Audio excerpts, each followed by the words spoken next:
Good morning, SK, and welcome to the last Friday of the school year. I'm McKinley Nachbar. And I'm Ocean Brown. Now I know that we are all eager to get away for the summer, but there are some staff members who are completing their last full year with us. Miss Schiro, the first face you see when you walk into the main office. It's her magic touch that keeps the school running day in and day out. Some of you may not know she will be retiring in December of next year, and although she will be truly missed, let's do our best to celebrate her. Looking back on previous years, South has been part of Miss Shiro's life from the start. Well, it started a long time ago because my grandma went to South Gets Up and was in one of the first graduating classes, and her siblings, and my parents and their siblings.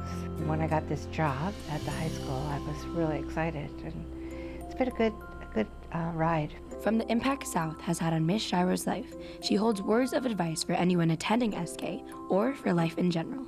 I have found that personally myself, whether this is right or wrong, I'm a reflection of what's coming at me. So if people approach me in a good way, they're going to get treated well. You may have noticed Miss Shiro's love for Disney prominently whenever we have Spirit Days to feature. If you're a child of the 50s, the program Disneyland came on TV every Sunday night, and it was the first show that was in color. We didn't have a color TV, but somehow in my mind I saw that all in color. My favorite trip, though, was the first time I went on a Disney cruise. It was 19 years ago, but I was so excited. I just was beside myself. And I was 50 years old. And I was down in Orlando one year, and we had gone for dinner, and the fairy godmother was out in the lobby, and children were supposed to go out and talk to her, but I decided I need to go out and talk to the fairy godmother, and she said to me, as I was approaching her, she said, "You look just like me."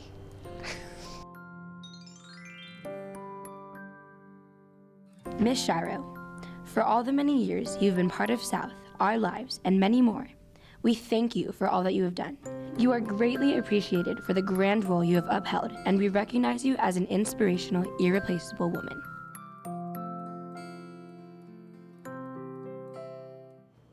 Although she is retiring in December of next year, let's still celebrate all that she does for South.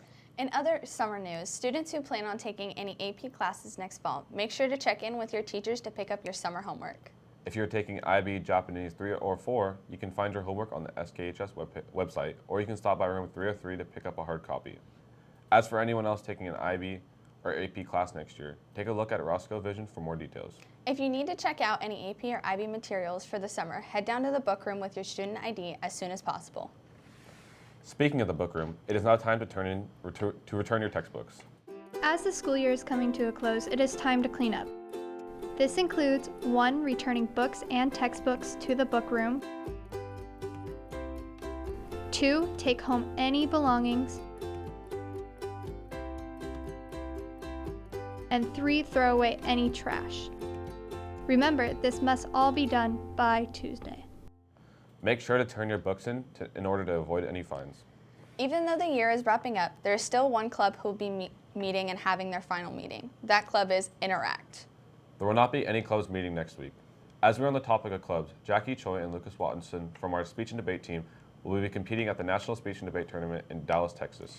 Even though we are nearing the end of the school year, any time is a good time to think about safety. We want to remind you of something we heard about last fall. Earlier in the school year, safety expert Jesus Villahermosa talked to us about school safety and what to do in emergencies. In order to remind us of one of the key instructions, watch this brief scenario as we pose the question, what would Jesus do? A potential threat has entered the building. The lockdown alarms have been triggered, which means there's a threat somewhere in the vicinity. You and others are in class. What do you do?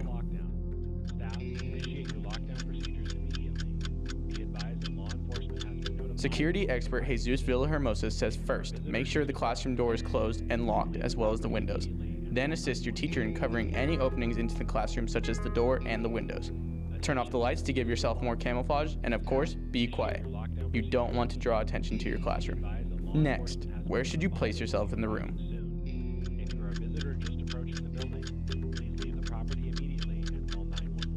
According to Jesus, you should sit against the wall that the door is in. You should also consider having something in hand to strike the intruder in case they breach the door. These are not pleasant situations to consider, but being alert and cautious could save your life. And that's what Jesus would do. Stay safe, South. We look forward to wrapping up the year safely. Any ladies interested in playing golf in the fall, there is an informational meeting today in the library. If you have any questions, see Miss Wood in the library. Did you miss purchasing your yearbook? Well, if so, you're in luck because there are 100 additional yearbooks that can be purchased. Head on down to the ASB office to purchase one if you are interested. If we were talking about memories, you have a chance to make some great ones at Wild Waves on June 26th because SK has won the summer kickoff party. If you would like to go, just bring your current student ID and also you can bring an additional guest at a reduced rate of $22.50. With Father's Day coming up this Sunday, you may be wondering where the tradition began. Father's Day is this weekend, but have you ever wondered how it all started? Father's Day was first celebrated on June 19, 1910 in Spokane, Washington. However, it was not made a national holiday until 1972. Mother's Day came around in 1908, and around that time, people thought that mothers had a more sentimental appeal than fathers did. The nation's first event explicitly in honor of Father's Day was about 2 years before the first celebration, where a West Virginia church gave a sermon in memory of the 362 men who died in the previous explosions at the Fairmount Coal Company mines in Monongah. We celebrate Father's Day every third Sunday of June, and it's a day to honor fathers, honor special role models that we have, whether they're male or female. Remember to take time to honor your fathers, your mothers, and those who you look up to this weekend. Take time to honor your male role model this weekend. As we wrap up the show, we have one important announcement. Any lost and found items not picked up by the end of the school day on Tuesday, will be donated to charity. Well, McKinley, I think that's a wrap on the last Friday show of the school year. I think you're right, Ocean. Have a fantastic Flag Day, SK.